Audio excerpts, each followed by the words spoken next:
The reception hall sparkled with fairy lights draped across exposed beams. Champagne glasses caught the glow as guests laughed and celebrated, and the band played softly in the corner. My wedding day had been perfect and it was about to become unforgettable. Thomas, my new father-in-law, sat to my right at the head table. He wore a navy suit and the kind smile I'd grown to appreciate over the past 18 months. Across from us sat my parents and my brother Derek, positioned exactly where I'd arranged them. "Rachel," Thomas said conversationally, his voice carrying easily over the music. "Have you checked the $75,000 investment account we opened for you last month?" James mentioned the quarterly dividends came through nicely. The effect was immediate and catastrophic. My brother Derek, who'd been explaining to my uncle how his student loan debt had finally dropped below $100,000 after 10 years of payments, went completely silent. His mouth hung open mid-sentence. His champagne glass tilted dangerously in his hand. My mother's knife clattered against her plate. The smile she'd maintained all evening vanished instantly. Her eyes, rimmed with the expensive makeup she'd applied in our hotel bathroom, went wide with shock. My father's hand froze on his water glass. His knuckles went white. "What account?" my mother whispered, though her voice cut through the moment like glass breaking. I set down my champagne flute with deliberate precision and met her gaze. 28 years of being her daughter had taught me exactly how to look at her without revealing anything. "Calm, steady, unreadable," Thomas continued as though he hadn't heard her. "We were so pleased when Rachel accepted our offer. A diversified portfolio seemed like the right approach for someone starting their career. Stocks, bonds, some international funds. Our financial advisor was very impressed with her questions about tax-advantaged growth." "You opened an investment account?" my father said, his voice tight. "When?" "6 weeks ago," I said calmly. "Thomas and Linda were generous enough to provide seed capital for my financial future." $75,000 is seed capital? Derek said, his voice strangled.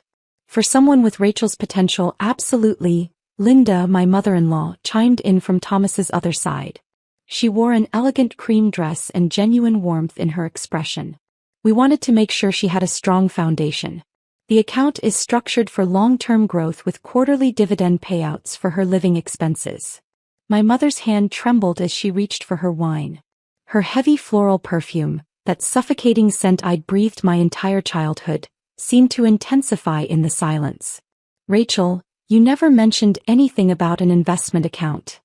"You never asked about my financial planning," I replied evenly. The silence at our table was profound. Around us, the reception continued its celebration. Someone laughed. The band transitioned to another song. But at the head table my family sat frozen. Thomas wasn't finished. "We also set up automatic monthly contributions to help the account grow. Rachel won't need to add anything herself for the first 5 years. By then, with compound interest and reinvested dividends, she should be looking at substantial growth." "Monthly contributions?" my father asked. His voice had taken on that calculating edge I knew so well. "Yes," Thomas said pleasantly. "We're adding $2,000 monthly for the next 60 months. Call it a wedding gift with longevity." I watched my father do the math in his head. His face went pale.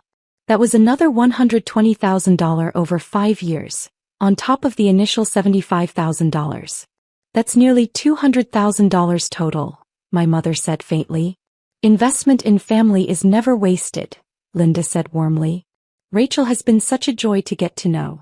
When James told us about her career goals and how she'd financed her entire education herself, we knew we wanted to help set her up for success. "She financed her education herself?" my mother repeated. "With scholarships and 3 jobs, yes," I said. "As I told you multiple times while it was happening." "We helped," my father protested.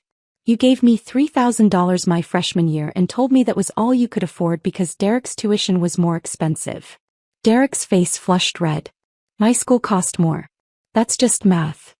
"Your school cost more because you refused to consider state schools or scholarships," I said. "I went to the same quality university for half the price because I did the work to find funding." "That's not fair," Derek said. "What's not fair is that you graduated with $140,000 in debt that Mom and Dad have been helping you pay off for a decade while I graduated debt-free through my own effort and received nothing." The words hung in the air like smoke.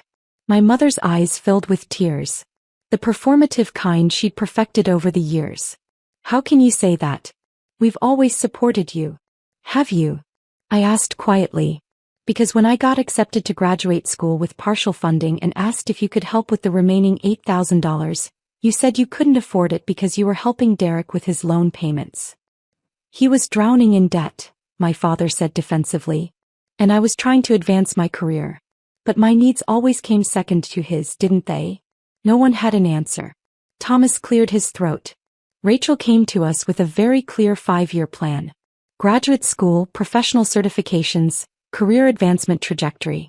She knew exactly what she needed and had already secured most of it herself.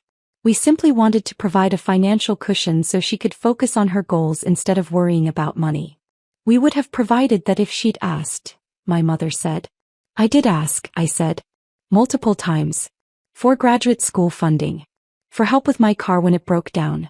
For a loan to cover my security deposit when I got my first apartment. Every time the answer was no because you were already helping Derek. I had more urgent needs, Derek said. No, I corrected. You had poor planning and expensive choices. I had ambition and discipline. Those aren't the same thing. James squeezed my hand under the table.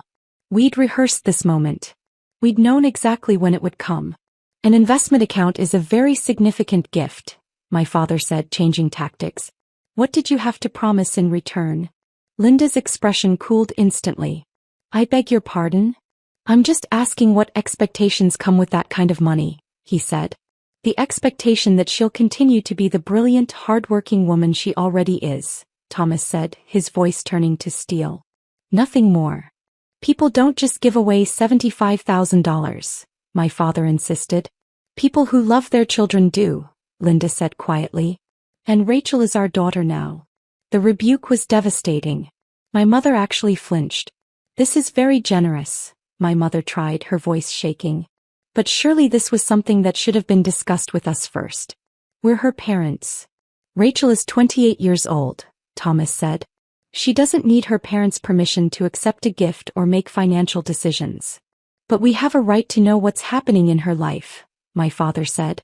Do you? I asked. Because you didn't know I was applying to graduate schools. You didn't know I got promoted twice in the past year. You didn't know James and I were looking at houses. You didn't ask about any of it because you were too busy managing Derek's latest crisis. That's not true, my mother protested weakly. It is true. When's the last time you asked me about my job, my goals, my life? Without immediately turning the conversation back to Derek. Silence.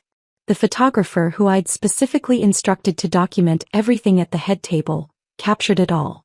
My mother's tears. My father's defensive anger. Derek's humiliated shock. And me, composed and calm, champagne glass steady in my hand. I think we should discuss this privately, my mother said, starting to stand. Sit down, I said quietly. We're not making a scene at my wedding. You're the one making a scene, she hissed. No, Thomas said firmly. You're making a scene by reacting badly to the news that your daughter has been given a generous gift by people who recognize her value. My mother sat down heavily, tears streaming down her face now. Derek found his voice. So what, you just have $75,000 sitting in an account now? It's invested, I corrected. Growing. Working for my future. The way money should. Must be nice, he muttered. It is nice, I agreed. It's nice to be supported by people who believe in me. We believe in you, my father said. You believe I'll be fine on my own, I corrected. That's not the same as actively supporting me. Linda touched my arm gently. Rachel, should we circulate? Thank some of the other guests. I stood gratefully. James rose with me, his hand finding mine immediately. This isn't over, my father said. Yes, I said. It is.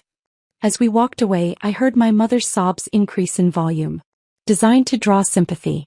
My aunt rushed over. Other relatives clustered around. But I didn't look back. James and I made our way through the reception, accepting congratulations and well wishes from friends and family who were genuinely happy for us.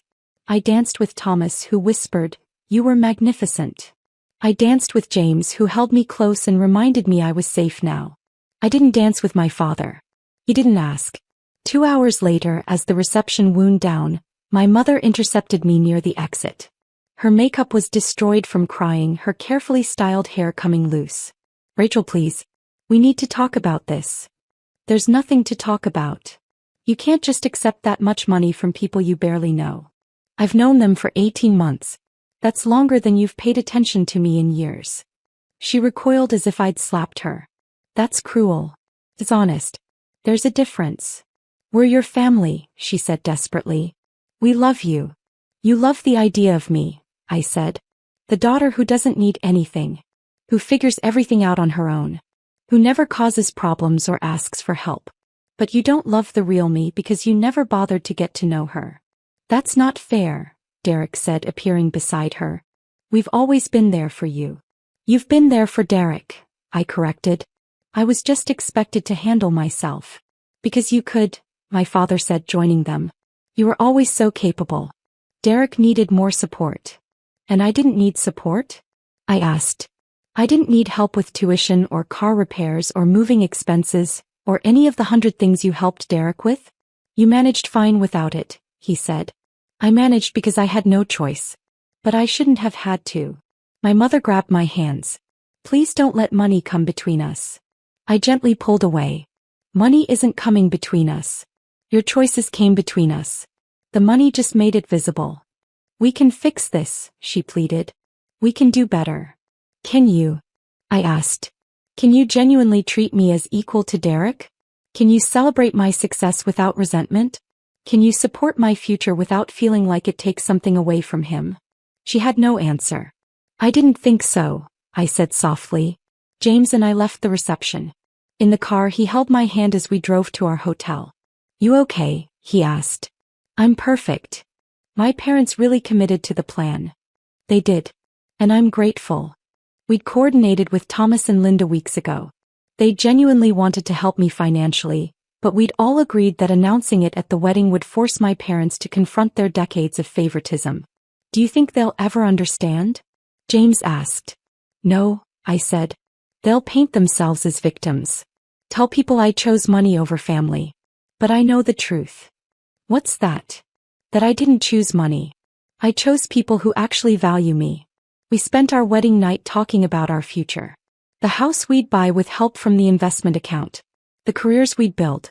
The life we'd create together where I was genuinely supported. The next morning, I turned on my phone long enough to text Thomas and Linda a heartfelt thank you. There were 89 missed calls and 127 text messages from my family. I deleted them all without reading them. We flew to our honeymoon in Greece 3 days later. 2 weeks of sunshine and ancient ruins and no family drama. For 2 weeks, I didn't think about my parents. Didn't wonder what they were saying. Didn't feel guilty for the boundaries I'd set. I was simply Rachel. Not the overlooked daughter. Not Derek's self-sufficient sister. Just Rachel, loved and valued. When we returned, there was a letter from my mother. Not an email, but actual stationery. I recognized her handwriting. I threw it away without opening it. You don't want to know what it says? James asked. I know what it says. She's sorry for the misunderstanding. She wants to move past this. She hopes we can get back to normal. How do you know? Because that's what she always says. She never actually apologizes or acknowledges what she did wrong. She just wants me to pretend it never happened. Are you going to? No. 3 months after the wedding, Derek called. He was facing another financial crisis. Could I loan him $10,000? He'd pay me back, he promised. I said no. He called me selfish. I hung up. My mother sent an email asking about Thanksgiving plans. I replied that James and I would be spending it with his family, but we'd be happy to meet for coffee in January if they wanted to have a respectful conversation. They never responded. Thomas and Linda continued to be wonderful. Sunday dinners became a tradition. They asked about my work, my goals, my interests. They celebrated my promotion. They helped us look at houses. They treated me like family because I was family. 6 months after my wedding, the investment account had grown to $87,000. The quarterly dividends covered my car payment and insurance. The monthly contributions kept accumulating. By Thomas's projections, I'd have over $300,000 by the time I was 35. That money represented more than financial security. It represented being valued, being invested in, being loved without conditions. A year after my wedding, I ran into my mother at the grocery store. She looked older, tired. When she saw me, she stopped. "Rachel." "Mom. How are you?" "Good. You?" "Fine." Awkward silence stretched between us. "I miss you," she finally said. "I miss having the family I deserved," I replied. "But I don't miss the family I had." Her eyes filled with tears. "You've become so cold." "I've become honest. You just don't like what honesty looks like." I walked away. She didn't follow. That $75,000 investment account Thomas mentioned at my wedding represented so much more than money. It represented people who saw my potential and wanted to nurture it. Who celebrated my success instead of comparing it to Derek's struggles. Who supported my future without resentment or conditions. My parents went silent when they learned about it because they'd been exposed. Their pattern of prioritizing Derek while expecting me to manage alone had been revealed in front of everyone who mattered. And I sat there calmly sipping champagne, finally free. 2 years after my wedding, James and I bought our first house. The investment account dividends covered the down payment. My parents learned about it through Facebook. Sometimes people ask if I regret how things ended. If I feel guilty for accepting Thomas and Linda's gift. If I wish we could reconcile. The answer is always no. Because I finally learned what my parents never taught me. That I deserve to be supported. That my goals matter. That my future is worth investing in. Thomas and Linda saw that immediately. My parents never did. And I'm done settling for less than I deserve. At my reception, Thomas asked about the $75,000 investment account he'd opened for me. My parents went silent because they had no defense for years of neglecting me while supporting Derek. And I sat there, calm and composed, finally understanding that their failure to support me was never about my worth. It was about their limitations. And I was done letting their limitations define my life.